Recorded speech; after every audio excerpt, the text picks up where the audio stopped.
Hey guys, I just want to quickly show you guys how to create an inventory location, which is important for creating listings using Snap2List. So you want to come to your integrations box here and you want to click connect.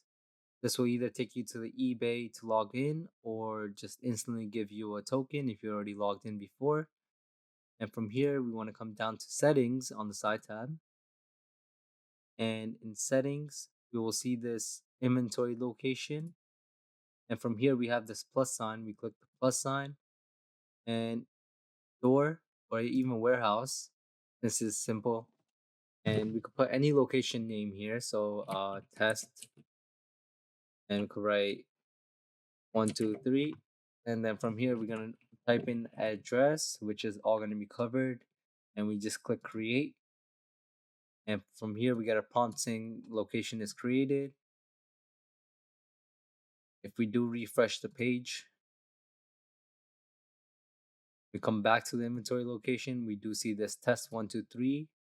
And we could click save if you want to pre-save your settings.